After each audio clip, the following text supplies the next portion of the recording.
ভার্বের present form, first form এবং modal auxiliary verb নিয়ে কিছু আলোচনা করার উদ্দেশ্যে আমি প্রিভিয়াস লেকচারে ভার্বের রূপের 8টা রূপের মধ্যে প্রেজেন্ট পার্টিসিপল এবং জিরান নিয়ে কিছু ডিসকাশন করেছিলাম। তো এর ধারাবাহিকতায় আমি আজকে প্রেজেন্ট ফর্ম বা V1 নিয়ে প্রথমে আলোচনা করব। তো আমরা কালে বিলম্ব না করে লেকচারে চলে যাই। সেক্ষেত্রে আমরা দেখতে পাচ্ছি V1 বা ভার্বের প্রেজেন্ট ফর্ম মূলত প্রেজেন্ট সিম্পল টেন্সে ব্যবহৃত হয়, যেটাকে আমরা অনেকে প্রেজেন্ট ইনডিফিনিট টেন্সও বলে থাকি। তো এক্ষেত্রে আমাদেরকে স্ট্রাকচার জানা থাকতে হবে, সেটা হচ্ছে subject plus V1 plus object plus extension. তো এক্ষেত্রে সবচেয়ে মোস্ট ইম্পর্টেন্ট থিংটা হচ্ছে যে ভার্ব মাঝখানে যেটা আমরা V1 বলছি, এই V1টা অবশ্যই সাবজেক্টের উপর ডিপেন্ড করবে।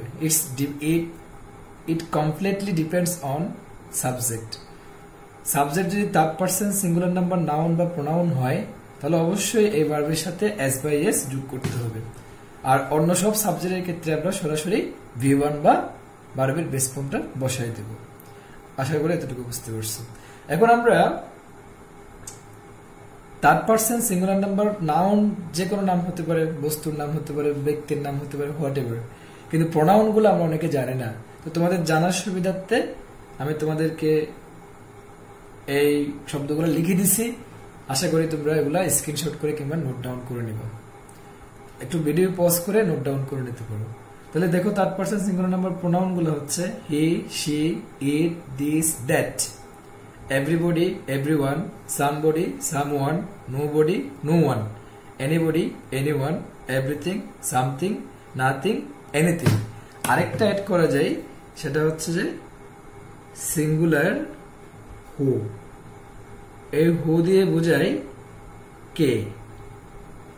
ঠিক আছে? তাহলে এ হচ্ছে third person singular number pronoun. তো এই third person singular number pronoun গুলোর মধ্যে যে কোনো একটা যদি প্রেজেন্ট সিম্পল টেন্সের সাবজেক্ট আকারে ব্যবহৃত হয় তখনই আমাদের ভার্বের সাথে বা V1 এর সাথে এস বাই এস যোগ করতে হবে। আদারওয়াইজ অন্য সব সাবজেক্টের ক্ষেত্রে সরাসরি V1 বা ভার্বের বেস ফর্মটা আমরা ব্যবহার করতে পারবো। উদাহরণস্বরূপ দেখো, Farhan reads a book. Second এক্সাম্পলে he respects the teacher. In both sentences we can see that আমরা দেখতে পাচ্ছি যে ফারহান হচ্ছে third person singular number noun আর হি হচ্ছে third person singular number pronoun, কিন্তু উভয়ে হচ্ছে সিঙ্গুলার। এটা নাউন বা প্রোনাউন যাই হোক না কেন, কিন্তু উভয়ে সিঙ্গুলার হওয়ার কারণে এখানে ভার্বের সাথে according to rule S by S দিতে হয়েছে। কিন্তু আমরা দেখতে পাচ্ছি তৃতীয় সেন্টেন্সে উইটা হচ্ছে ফার্স্ট পারসন প্লুরাল নাম্বার, তো এটা অবশ্যই এখানে পড়ছে, সেজন্য ভার্বের কোনো পরিবর্তন এখানে আমরা দেখতে পাচ্ছি না। এবার আমি যদি আরেকটা এক্সাম্পল বলি, যদি এরকম কোন এক্সাম্পল যদি বলি, সাবজেক্টটা হচ্ছে যে দে, তাহলে আমি যদি আরেকটা এক্সাম্পলটা দিতে গিয়ে যদি বলি দে ডিগ দ্য ক্যানেল, তারা খালটি খনন করে, তাহলে এখানে দে হচ্ছে third person plural number pronoun, এজন্য এখানে এই গ্রুপের মধ্যে পড়ছে বলে এখানে ডিগ এর সাথে এস বাই এস যোগ করা যাবে না। এটা নর্মাল যেটা V1 আছে ওই V1টা সরাসরি বসে যাবে। তো আশা করি প্রিয় শিক্ষার্থীরা তোমরা বুঝতে পেরেছ। এবার আমরা পরবর্তী স্টেপে চলে যাই। তোমরা কোনো কিছু না বুঝলে আমাকে কমেন্ট সেকশনে লিখবা, আমি চেষ্টা করব তোমাদের প্রবলেমগুলো সলভ করে দেবো ইনশাআল্লাহ। এবার দেখো এখানে কোন কোন শব্দগুলো থাকলে প্রেজেন্ট ফর্ম বা V1 ব্যবহার করব। এখানে আমি এমন কতগুলো শব্দ নিয়ে আসছি যে শব্দগুলা কোন সেন্টেন্সে থাকলে ওই সেন্টেন্সটা অবশ্যই প্রেজেন্ট সিম্পল টেন্সে বা ওই সেন্টেন্সে যে ভাবটা থাকবে ওটা অবশ্যই V1 বা প্রেজেন্ট ফর্মে লিখতে হবে। তো দেখা যাক সেই শব্দগুলা কি কি। Everyday, daily, regularly, frequently, always, sometimes, often, usually, generally, normally, এই প্রভৃতি শব্দগুলো যখন কোন সেন্টেন্সে থাকবে তখন we must write the form of verb is in V1, that means present form. For example আমরা লিখতে পারি he reads the holy Quran everyday. এখানে কিন্তু আমার এই যে লিঙ্ক ওয়ার্ড গুলো দিয়ে দিছি, ওই লিঙ্ক ওয়ার্ডের মধ্যে এখানে এভরিবডি শব্দ, এভরিডে শব্দটা আছে। দ্যাটস ওয়াই এখানে ওই রুল অনুসারে এখানে ভার্বের প্রেজেন্ট ফর্ম হবে। আর এখানে এস কেন হয়েছে, কারণ এটা হচ্ছে third person singular number pronoun. আবার এখানে দেখো সেকেন্ড অপশনে Rana goes to school regularly, এখানে কিন্তু লিঙ্ক ওয়ার্ডটা আছে। আচ্ছা, যে লিঙ্কড ওয়ার্ডটা থাকলে এখানে আমার প্রেজেন্ট ফর্মে লিখতে আমি বাধ্য, সেই জন্য রেগুলারলি থাকার কারণে এখানে গোস শব্দটা অবশ্যই আমাকে প্রেজেন্ট ফর্মে লিখতে হয়েছে। তো আমি যদি আরেকটা এক্সাম্পল দিই, যদি বলি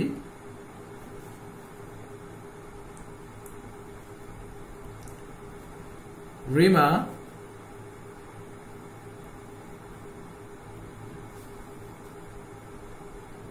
cooks a special dish for the guest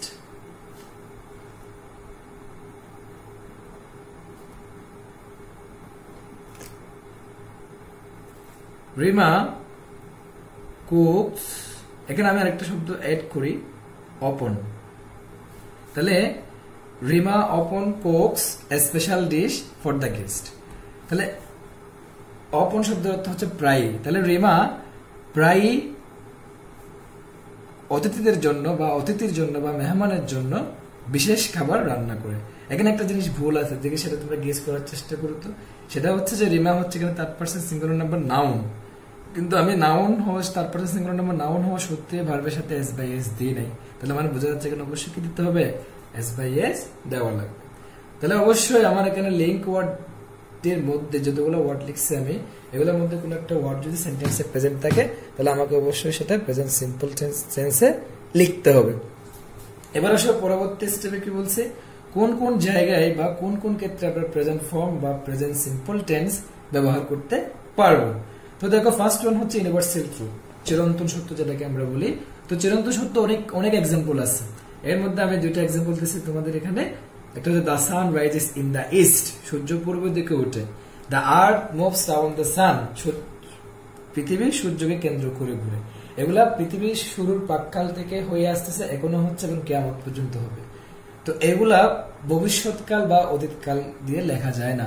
that's why universal truth বা চিরন্তন সত্য কথাগুলোকে অবশ্যই আমাদেরকে প্রেজেন্ট সিম্পল টেন্সে লিখতে হবে।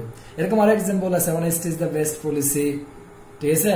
তারপরে এই ধরনের এক্সাম্পল গুলো অবশ্যই আমাদেরকে প্রেজেন্ট সিম্পল টেন্সে লিখতে হয়। এবার আসে হ্যাবিচুয়াল ফ্যাক্ট, অভ্যাসগত কর্ম। এক্ষেত্রে আমরা V1 বা ভার্বের প্রেজেন্ট ফর্ম ইউজ করতে পারি। যেমন আমি যদি বলি my father press 5 Times daily, আমার বাবা প্রতিদিন বা নিয়মিত 5 ওয়াক্ত নামাজ পড়ে, তাহলে এটা তার কর্ম। এটা যে কোনো টেন্সে লিখতে গেলে লেখা যাবে না, এটা অবশ্যই প্রেজেন্ট সিম্পল টেন্সে বা V1 বা প্রেজেন্ট ফর্মে লিখতে হবে। এবার আমি যদি বলি হি reads the holy Quran regularly, তিনি নিয়মিত কি করেন, পবিত্র কোরআন শরীফ তেলাওয়াত করেন বা পড়েন। এখানে কিন্তু তার একটা অভ্যাসগত কর্ম বুঝাইছে।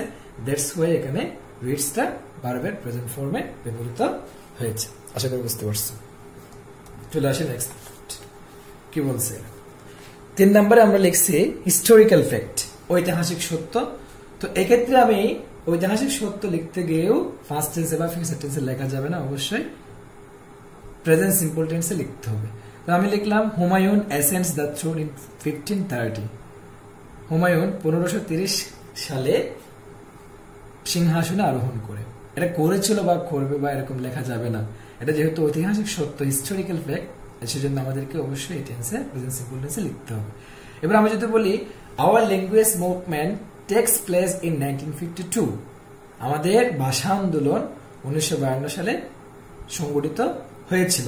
এরকম আমি আর এক্সাম্পল দিতে পারি যে our liberation war occurs in 1971, আমাদের মুক্তিযুদ্ধ 1971 সালে সংগঠিত হয়েছিল বা সংগঠিত হয়, এরকম দেওয়া যায়। তাহলে আমাদের ঐতিহাসিক সত্য প্রকাশ করার ক্ষেত্রে অবশ্যই প্রেজেন্ট সিম্পল টেন্স ব্যবহার করতে হবে, এই কথা আমরা মনে রাখবো।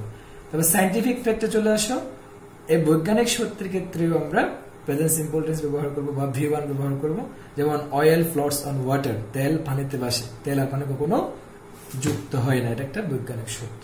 এবার আমি বললাম ওয়াটার চেঞ্জেস ইনটু আইস বিং কোল্ড, অর্থাৎ পানি ঠান্ডা হওয়ার মাধ্যমে বা ঠান্ডা হয়ে কিসে পরিণত হয়, আইস বা বরফে বা কঠিন পদার্থে পরিণত হতে পারে। এটাও একটা বৈজ্ঞানিক সত্য কথা। আশা করি তোমরা বুঝতে পারছো। এই 4টা ক্ষেত্রে আমরা historical fact, universal truth, scientific fact এবং হ্যাবিচুয়াল ফ্যাক্ট, এই 4টা ক্ষেত্রে আমরা V1 বা প্রেজেন্ট ফর্ম ইউজ করতে পারি। তো তোর সুপ্রিয় শিক্ষার্থীরা, আশা করি তোমরা V1 বা প্রেজেন্ট ফর্মটা বুঝতে পারছো। এবার আমি ফার্স্ট ফর্ম বা V2 তে চলে আসতেছি। তো দেখো, আমি এখানে ফার্স্ট ফর্ম বা V2 আমরা সবাই জানি। ফার্স্ট ফর্ম বা V2 আমরা বেসিক্যালি ইউজ করি ফার্স্ট টেন্স, বিশেষ করে ফার্স্ট সিম্পল টেন্সে আমরা V2 বা ফার্স্ট ফর্ম ব্যবহার করে থাকি। তো স্ট্রাকচারটা হচ্ছে সাবজেক্ট প্লাস V2 মানে first form plus object plus extension. For example, Rahim went to school. এখানে ওয়েন্ট শব্দের কিসের V2 বা কিসের ফার্স্ট ফর্ম? গো শব্দের ফার্স্ট ফর্ম। সেজন্য আমরা এখানে ওয়েন্টটাকে V2 হিসেবে বুঝতে পারলাম, ঠিক আছে। আর এখন জানতে হবে কোন কোন শব্দগুলো থাকলে ফার্স্ট ফর্ম বা V2 হয়। যেমন আমরা পড়েছিলাম একটু আগে কোন কোন শব্দগুলো থাকলে প্রেজেন্ট সিম্পল বা V1 হয়। আর এখানে জানবো কোন কোন শব্দগুলো থাকলে অবশ্যই আমাকে ওই সেন্টেন্সের ভার্বটা V2 তে লিখতে হবে। তো এখানে আমি লিখছি ago, once upon a time, a long time ago, yesterday, last week, last night, last month, last year, এরকম যদি থাকে হোয়াট এভার, যে কোনো শব্দ যদি এভাবে থাকে তাহলে আমাকে অবশ্যই V2 তে লিখতে হবে। আর আছে বিফোর অথবা in 2012, in 2010, in 2009, what ever, যে কোনো সময় যদি এভাবে উল্লেখ থাকে, ফার্স্ট অতীতকালের কোনো ঘটনা যদি এভাবে যদি উল্লেখ থাকে, তাহলে অবশ্যই আমাকে ওই সেন্টেন্সটির ভার্বটা ফার্স্ট ফর্ম বা V2 তে লিখতে হবে। আশা করি বুঝতে পারছি। এবারে শুনো, আমি এই পর্যায়ে কিছু গুরুত্বপূর্ণ ভার্বের কনজুগেশন অফ ভার্ব লিখে রাখলাম। তোমরা একটা স্ক্রিনশট করে বা ভিডিও পজ করে এগুলো নোট করে নিতে পারো। এখানে আমি বেসিক্যালি 4টা পর্যায়ে কিছু ভার্ব V1, V2, V3 আমি লিখছি, present form, first form, first participle form, যাতে তোমরা সহজে এই ওয়ার্ডগুলো মুখস্থ রাখতে পারো। যেমন ওয়ার এবং সোয়ার প্রায় কিন্তু স্পেলিং এর দিক থেকে অনেকটা সেম, ঠিক আছে। আর চোজেন, স্টোল, স্টুলেন, রিং, রং, রাইস, রোজ, রাইজেন। এই দেখো তুমি থিং, ব্রিং, তোমরা দেখো শিক্ষার্থী বন্ধুরা, তোমরা দেখো থিং, ব্রিং, বাই, ফাইট। এই থিং থেকে শুরু করে ফাইট পর্যন্ত যতগুলা V2, V3 লিখছি আমি, সবগুলাতে কিন্তু নির্দিষ্ট লেটারের উপরে কিন্তু OUGST কিন্তু কমন, ঠিক আছে। এরপর দেখো ক্যাচ, টিচ, এই দুটা শব্দে AUGST কমন, ঠিক না। এরপর দেখো grow, grown, speak, spoken, that's it. এবার আসো, এখানে আমি লিখলাম বাই এডিং টি। এখানে যে ভাবগুলো নিয়ে এসেছি আমি, এই ভাবগুলোর সাথে আমি টি যুক্ত করলে আমি V2 বা V3 তে কনভার্ট করতে পারবো। তুমি দেখো বিল্ড, V3 সেম হবে, সেজন্য আমি লিখি নাই। বার্ন, ল্যান্ড,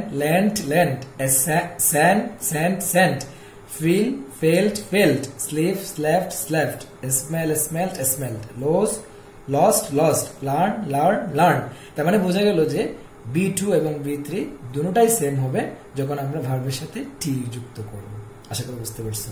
এবার আসো, এখানে লিখলাম বাই এডিং ডাবল কনসোনেন্ট, অর্থাৎ এখানে এই ভার্বগুলোর ক্ষেত্রে শেষে যে কনসোনেন্টটা থাকবে, ওই কনসোনেন্টের সাথে একই কনসোনেন্ট ডাবল ইউজ করলে আমরা সেগুলাকে V2 বা V3 তে কনভার্ট করতে পারবো। যেমন backed, cancelled, dropped, stopped, travelled, quarrelled. অর্থাৎ এখানে V2 এবং V3 ডাবল কনসোনেন্টের মাধ্যমে আমরা গঠন করতে পারি। আশা করি বুঝতে পারছি।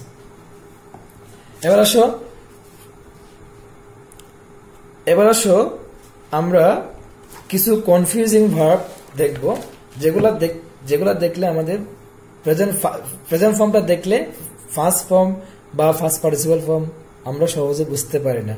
যেমন বাইট অর্থ হচ্ছে কামড়ানো। এই বাইটের ফার্স্ট ফর্ম হচ্ছে বিট, ফার্স্ট পার্টিসিপল ফর্ম হচ্ছে বিটেন। বিট প্রহার করা, বিটেন।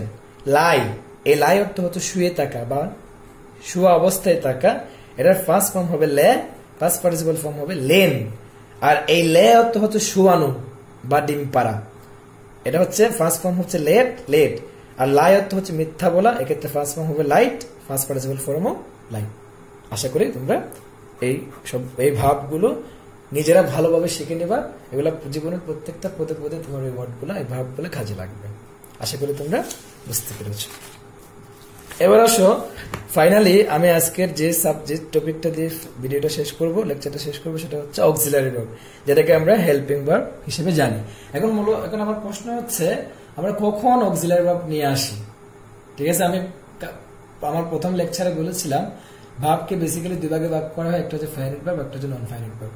তো ফাইনাইট ভার্ব যখন নন ফাইনাইট ভার্বে কনভার্ট হয়ে যায়, that means verb plus I N G তে যখন কনভার্ট হয়ে যায়, কিংবা টু প্লাস ভি1 এ যখন কনভার্ট হয়ে যায়, বা ফার্স্ট পার্টিসিপলে যখন কনভার্ট হয়ে যায়, তখন তাকে হেল্প করার জন্য সাবজেক্টের পরে pre verb, two have verb বা এই ধরনের ভার্বগুলো এসে তাকে হেল্প করে, কিংবা মডেল অক্সিলারি ভার্বগুলো এসে তাদেরকে হেল্প করে, বা ওই ভার্বের মনোভাবটা প্রকাশ করার জন্য এরা হেল্পিং হিসেবে চলে আসে।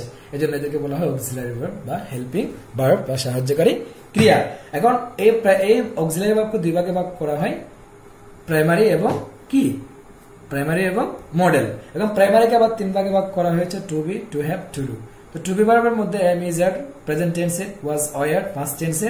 Two have verb have, has present tense, had হচ্ছে পাস্ট টেন্স। টু ডু ভার্বের মধ্যে ডু এবং ডাস হচ্ছে প্রেজেন্ট টেন্স, ডিড হচ্ছে পাস্ট টেন্স। এবার আসলে মডেল অক্সিলারি ভার্বগুলো কি? Shall, should, will, would, can, could, may, might, must, ought to, dare to, need two, use to. তো আশা করি তোমরা প্রাইমারি অক্সিলারি ভার্ব এবং মডেল অক্সিলারি ভার্বগুলো বুঝতে পারছো। এভাবে তুমি একটু সিকোয়েন্স দিয়ে বা ধারাবাহিকভাবে মডেল অক্সিলারি ভার্বগুলো শিখে নেবা। এরপরে দেখো, কেউ যদি তোমাকে জিজ্ঞেস করে বি এর ইনফিনিটিভ ফর্ম কি হবে, তুমি বলবা টু বি। বি এর প্রেজেন্ট পার্টিসিপল ফর্ম বা জিরান কি হবে, তুমি বলবা বিং। আর বি এর যদি ফার্স্ট পার্টিসিপল ফর্ম বলো, তখন তুমি বলবা বিন। আর যখন তোমাকে বলবে হ্যাভ এর প্রেজেন্ট পার্টিসিপল বা জিরান কি হবে, তখন তুমি এক কথায় বলে দিবে কি, হ্যাভিং। আশা করি তোমরা বুঝতে পেরেছো। এখন এগুলো ছাড়াও আরো কিছু শব্দ আছে যেগুলোকে আমরা চাইলে এগুলোর মধ্যে অন্তর্ভুক্ত করতে পারবো। যেমন আমি যদি বলি হ্যাভ টু, যদি বলি হ্যাজ টু, আবার আমরা এখানে হ্যাড টু লিখতে পারি। এবং আমাদের প্যাসিভ ভয়েস করার সময় অনেক সময় একটা গোয়িং টু দিয়ে একটা ভয়েস থাকে, যে সময় গোয়িং টু থাকলে আমরা অনেক সময় এটাকে ইজ বিং গন বা ইজ বিং গন দিয়ে করে ফেলি, কিন্তু এটা ভুল। তো এক্ষেত্রে have to, has to, had to, going to শব্দগুলো চাইলে আমরা অক্সিলারি ভার্বের মধ্যে স্থান দিতে পারি। তো ভিউয়ার্স, প্রিয় শিক্ষার্থীবৃন্দ, আশা করি তোমরা আমার এই লেকচারটা বুঝতে পারছো। আমি আজকের লেকচারে মোটামুটি present form V1, first form ভি2 এবং অক্সিলারি ভার্ব টোটাল 24টা এগুলা নিয়ে আমি আলোচনা করছি। ঠিক আছে, তো আশা করি তোমরা তোমাদের যদি কিছুটা যদি উপকৃত হয়, তাহলে আমার ভিডিওটা দেওয়া সফল হবে। তো আশা করি ইনশাল্লাহ মানে ভার্বের 8টা রূপের মধ্যে যে রূপগুলো আমরা আলোচনা করছি, পরবর্তী যে রূপগুলো বাকি আছে এই রূপগুলো নিয়ে আমি নেক্সট ভিডিওতে ইনশাল্লাহ আবার আসবো। ততক্ষণ পর্যন্ত সবাই সুস্থ থাকো, ভালো থাকো, আর ততক্ষণ পর্যন্ত সবার জন্য শুভকামনা। আল্লাহ হাফিজ, আসসালামু আলাইকুম।